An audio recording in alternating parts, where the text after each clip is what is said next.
So here we are with the valve cover off. The engine still looks good, which it should. I mean, it's only done 1,000 miles or something. I have set it on top dead center on the crankshaft.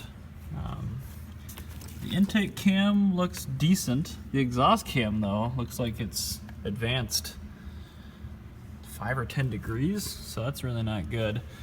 What I'm gonna do is gonna take my 19, pop these 2 ports off, and then loosen all 4 of these front cam gear bolts a little bit.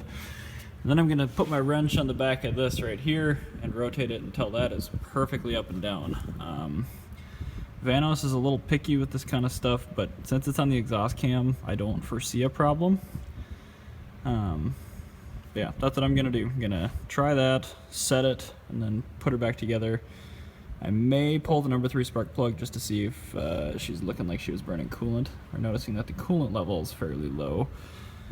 But at least this is sort of a result here, seeing that the camshaft is not properly aligned.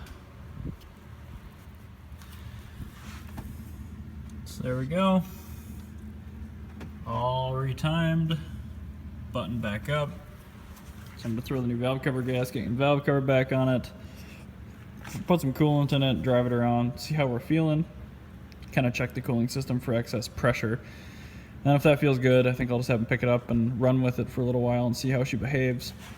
It's possible he cracked the cylinder head, but even if you crack one of these heads, you can usually run the car for years and years with no real issue. So yeah, it wasn't really that big a deal, but there was definitely a good 5-10 degrees of exhaust cam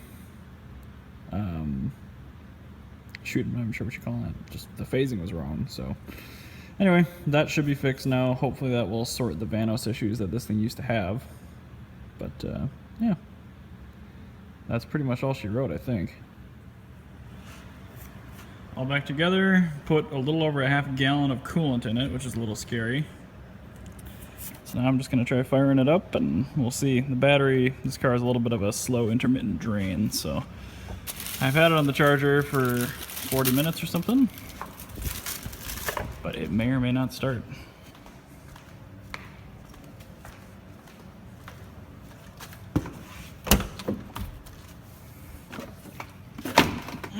Such ergonomics.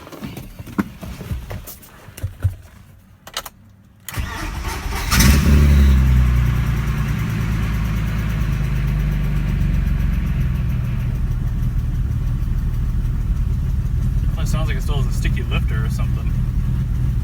There we go.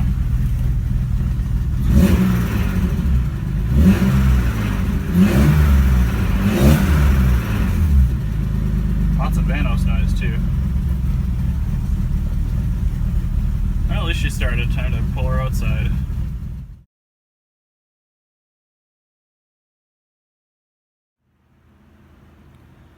Full-blown service position. Well, there's the replacement of 96 with, drum roll please, fresh new IMS, fresh new RMS. We haven't really done much on this car yet. Kind of starting with the easy stuff, pushing the seats forward, taking off the access panel. The thing was already in service mode from the track. There are still some things we got to do in the trunk. The trunk carpeting has to come out in the front. Apparently the engine computer is behind this somewhere or something. I don't know. Pull that out, figure that out. Did pull the battery. Took the belt off. It was actually in decent shape, but the belt on the replacement engine's better, so I just cut it. I will have to take the AC compressor off. You don't have to, but I'm going to because the AC works and it's just easier to do it that way. I got to, still in the engine bay, disconnect the mass airflow sensor plug, which is right down there. I got to take out my sweet Boss Pro intake. I'll probably even take out the plenum just to give myself a little bit more room. I can put that on the new engine a little more easily when it's out of the car. And then I'm just kind of looking on Pelican parts that they've got a decently thorough DIY on, you know, the steps, at least the basic steps to drop one of these M96s out of a boxster. So I'm sure there's going to be a lot of stuff that's got to be disconnected. Secondary air pump hose, probably stuff like that. So I'll try to do as much of this as I can on video, but again, I'm a pretty lazy dude, so that's as far as we've gotten so far. Definitely not as far as we'll get today, but I was going to try to get a wrench on that engine to see if it's seized. And unfortunately, it's too shallow a space down there to get a 24 in a socket. I don't have a 24 wrench here somehow, and the all 16ths is just going to round it off if I put it down there. So I still don't exactly know what is wrong with this engine.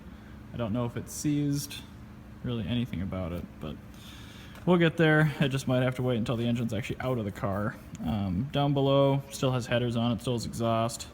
Still gonna take all that stuff off. So I don't know. I'm gonna gut the trunk first, disconnect the ECU and a couple other topside things. Like I said, take off that intake, and then I'll probably work my way down to the bottom of the car. Start working on the bigger, greasier stuff. So, pretty much done topside. There's a ground strap there. There's a positive battery connection right there. You have to disconnect the power steering reservoir, take that out, unbolt the AC compressor, and just sort of leave it sitting there. There's the reservoir back there, as if it's sitting. Pull the engine computer plugs and the ground wire off the ECU, shove them through. Don't break your dipstick tube like I did. Disconnect the other side of your oil separator hose. Disconnect the secondary air pump. Disconnect the secondary air pump power, which I'm not sure if you can see there or not. Other than that, up top, I've done both fuel rails. This one right there.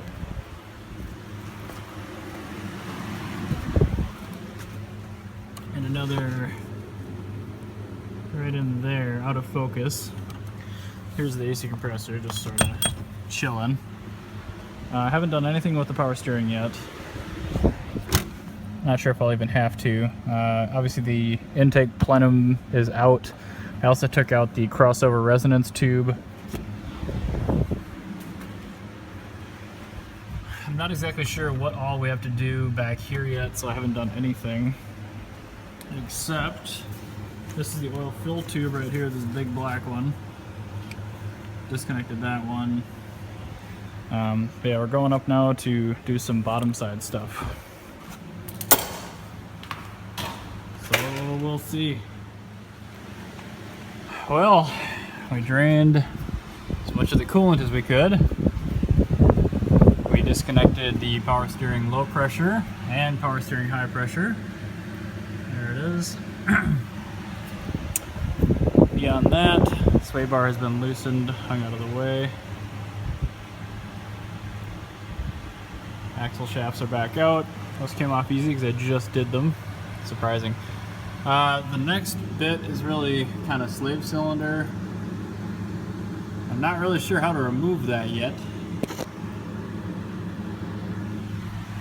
And I think after that, it's pretty much ready to drop out. Oh yeah, and shifter cables. I suppose that would be good too. But I don't know, the valves are looking like this car was leaning out pretty good. So I'm questioning whether I put those eBay headers back on or if I stick with the factory headers. Everything else looks pretty good still.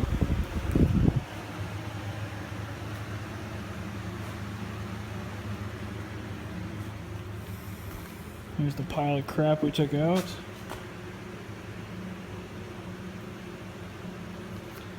And here's the very convenient engine to try to figure out where everything goes.